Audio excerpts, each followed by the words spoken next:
आती हैं। अब हम बात करेंगे यहां पर इंपॉर्टेंट डिस्कवरीज की। Now this is really important, क्योंकि आपको पता है बायो के अंदर, सॉरी आपको पता है कि नीट के अंदर जब सवाल आते हैं तो ज्यादातर आपको थ्योरेटिकल क्वेश्चन देखने को मिलेंगे, बहुत सारे थ्योरेटिकल क्वेश्चन।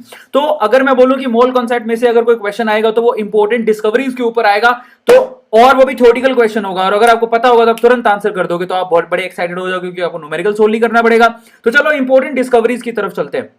सबसे पहले हम लोग बात करेंगे, और इंपॉर्टेंट डिस्कवरीज में देख लो, आप लोगों को कभी कभार है ना साइंटिस्ट का नाम भी पूछ लिया जाता है, तो फिर मत कहना कि मैंने बताया नहीं था। सबसे पहले इंपॉर्टेंट डिस्कवरी में आता है law of conservation of mass. Law of conservation of मास का क्या मतलब होता है? लॉ ऑफ कंजर्वेशन ऑफ मास का मतलब होता है मास can neither be created nor be destroyed in any chemical reaction. सबसे पहले तो लॉ ऑफ कंजर्वेशन ऑफ मास दिया किसने था?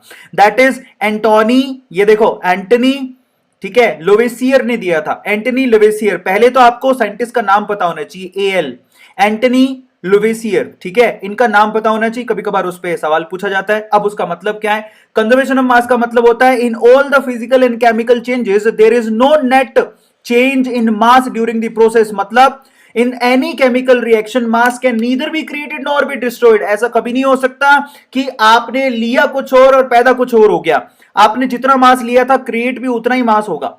समझ में आ गया? That is called chemical reaction. और यहां पर एक और खास बात है कि कभी भी अगर कोई केमिकल रिएक्शन होती है, जैसे कि मान लो कि हाइड्रोजन और ऑक्सीजन की आप लोगों ने रिएक्शन करवाई, जैसे कि मान लेता हूं कि हाइड्रोजन की रिएक्शन आप लोगों ने ऑक्सीजन के साथ करवाई, तो यहां पर है ना सिर्फ एटम्स का रीअरेंजमेंट होता है। ऐसा नहीं होगा कि घोड़ों का आपने रिप्रोडक्शन कराया और गधा पैदा हो गया, तो दैट इज नॉट पॉसिबल। आजकल इंटरनेट पे एक वीडियो वायरल हो रहा है, जो पता नहीं मुझे आप लोगों को बताना चाहिए कि नहीं बताना चाहिए, जिसमें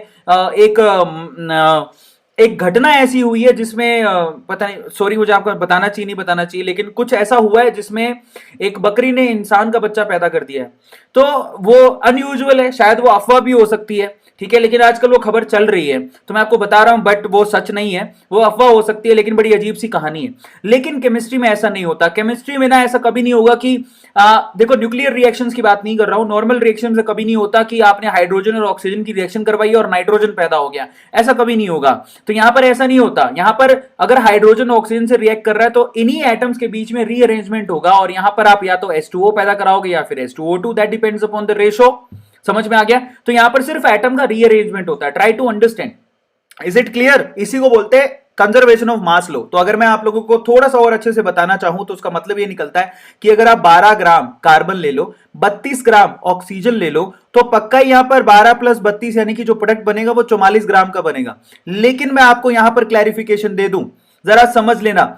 आप लोगों को यह पता होना चाहिए कि केमिकल रिएक्शन में एक फिक्स रेशो ही पार्टिसिपेट करता है। मतलब समझो, पहले आप लोगों को कभी भी कंजर्वेशन ऑफ मास लो लगाओ तो आप लोग प्लीज इस केमिकल रिएक्शन को बैलेंस करके ही कंजर्वेशन ऑफ मास लो लगाना, अदरवाइज आप गलती कर दोगे। You have to balance the chemical reaction. समझो, अगर मैं कहूं आपसे कि एक कार्बन एटम है और दो ऑक्सीजन एटम आपस में रिएक्ट करके CO2 बना रहे हैं, तो दोनों जगह बैलेंसिंग है। क्यों? कार्बन एटम कितना लिया आपने? एक। ऑक्सीजन एटम कितने लिए? दो। आपका बन क्या रहा है? CO2, जिसमें दो ऑक्सीजन होते हैं और एक कार्बन होता है, तो हमें कोई प्रॉब्लम ही नहीं है, यहां पर हमें बैलेंस नहीं करना पड़ा। तो एक चीज आप गांठ बांध लो कि कंजर्वेशन ऑफ मास लो जब भी आप लगाते हो तो you have to balance the chemical reaction, otherwise आप कंजर्वेशन ऑफ मास लो जो भी लगाओगे वो गलत होगा। समझ में आ गया? सो कंजर्वेशन ऑफ मास लो की पहली रिक्वायरमेंट है you have to balance the chemical reaction.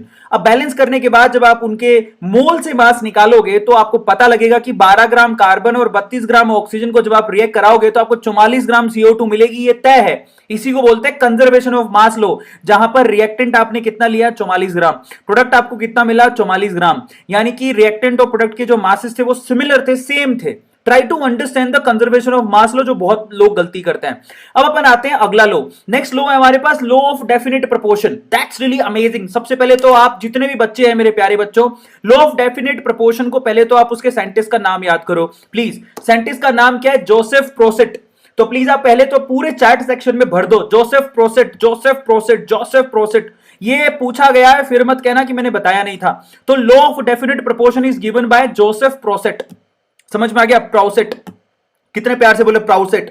तो जोसेफ प्रोसेट ने लॉ ऑफ डेफिनेट प्रोपोर्शन दिया था। इसका क्या मतलब है मैं आपको समझाता हूं। लॉ ऑफ डेफिनेट प्रोपोर्शन का मतलब यह है कि आप कोई भी chemical compound will always have the same proportion on each weight with irrespect to source. क्या मतलब है? इतनी भारी भरकम अंग्रेजी का मतलब यह है कि पानी, मैं एग्जांपल देता हूं पानी का। पानी आप अपने घर के टॉयलेट से लेके आओ, गंदी नाली से निकालो, समंदर से निकालो, नदी से निकालो, मंगल ग्रह से लेके आओ, तुम्हारी मर्जी।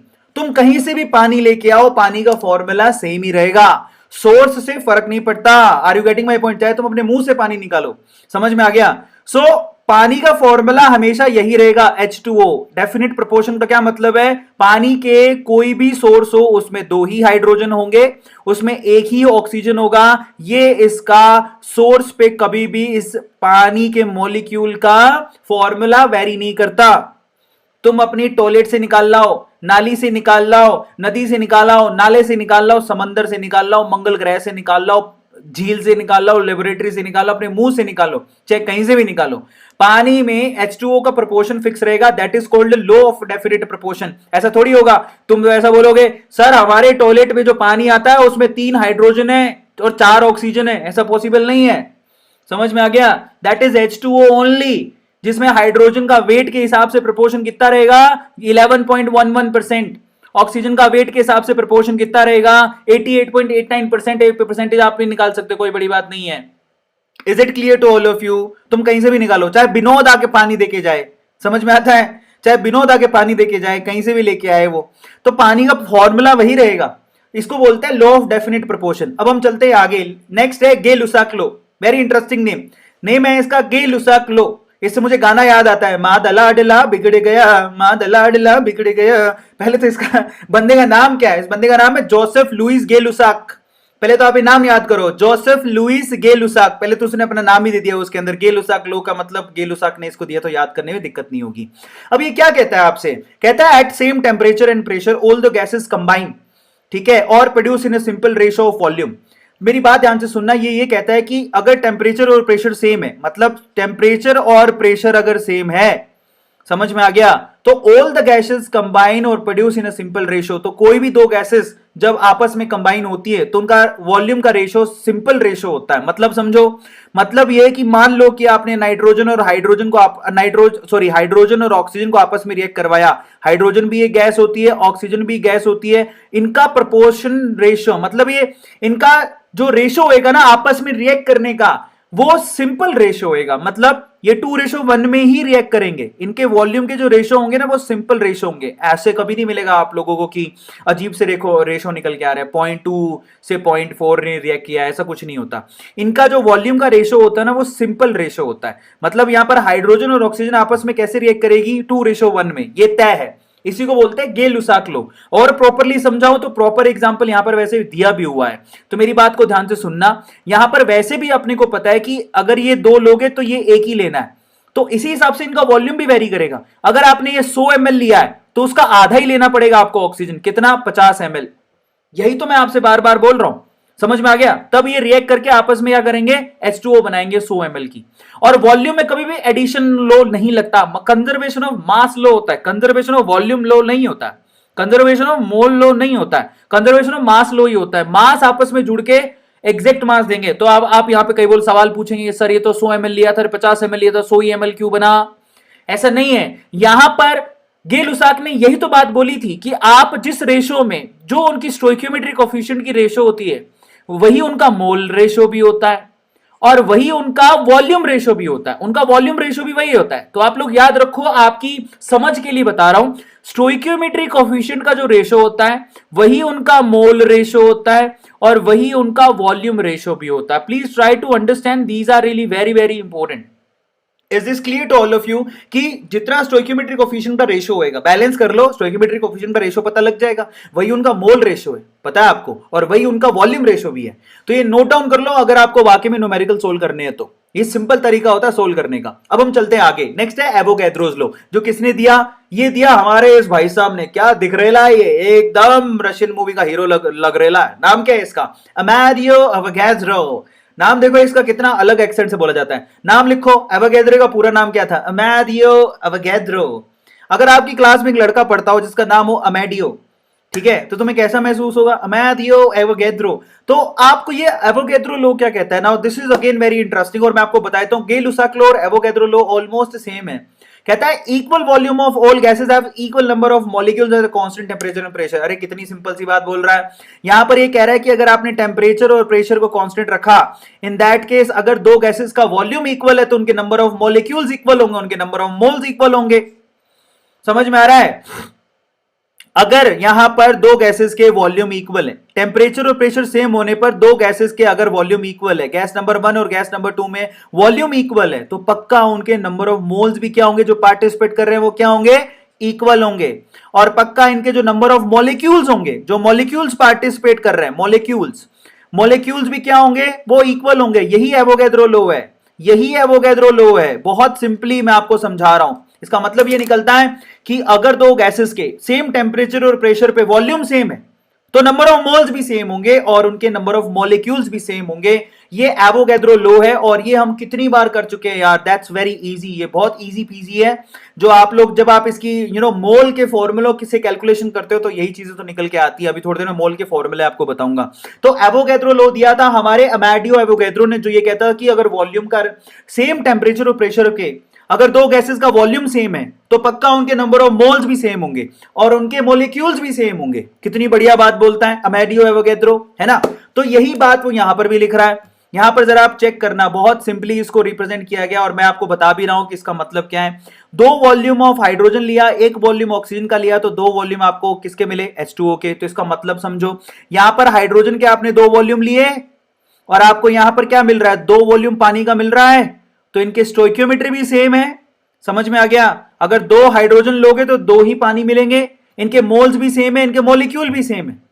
समझ में आ गया, यही बात एवोगैड्रो कह रहा है। एवोगैड्रो कहता है अगर दो मॉलिक्यूल के वॉल्यूम सेम है तो उनके नंबर ऑफ मोल्स भी सेम होंगे, उनके मॉलिक्यूल्स भी सेम होंगे। ये एवोगैड्रो लो का कहना था। That's very simple. अब अपन डॉल्टन की थ्योरी पर चलते हैं। डॉल्टन पहला ऐसा आदमी था, पूरी वैसे कणद ऋषि ने भी कह दिया था कि जो स्मॉलेस्ट इंडिविजुअल पार्टिकल होता है बेसिकली, वो उसको हम लोग एटम कहते हैं। ये बात रजिस्टर सबसे पहले डॉल्टन ने करवाई थी, तो लेकिन हमारे एक इंडियन साइंटिस्ट थे कणद ऋषि, उन्होंने भी ये बात बोल दी थी कि मैटर का सबसे स्मॉलेस्ट पार्टिकल क्या होता है, एटम, जो कि इंडिविजुअल पार्टिकल होता है, लेकिन बाद में उनको गलत साबित कर दिया गया था। दूसरा पोस्टुलेट क्या है, atom of same element have same property. ये तो कॉमन बात है, किसी भी एक एलिमेंट को ले लो, जैसे कार्बन ले लिया, कार्बन एक एलिमेंट है, उसके जो भी एटम होंगे उनकी प्रॉपर्टी सेम होगी, वेरी नहीं होगी। ये तो बड़ी कॉमन सी बात है। ऑक्सीजन एलिमेंट लूंगा, उनके जो भी एटम होंगे, जितने भी ऑक्सीजन के एटम होंगे, उनकी जो प्रॉपर्टीज है वो सिमिलर होगी। इसमें तो कोई इफ बट ही नहीं है, नो इफ बट नो जट।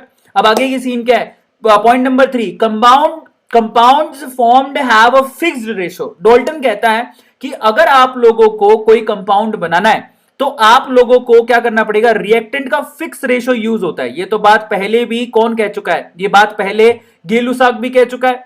अगर आप लोगों को पानी बनाना है तो आपको 2 पार्ट हाइड्रोजन के लेने पड़ेंगे, 1 पार्ट आपको ऑक्सीजन का लेना पड़ेगा, तो 2:1 के हिसाब से आपको पानी मिल जाएगा।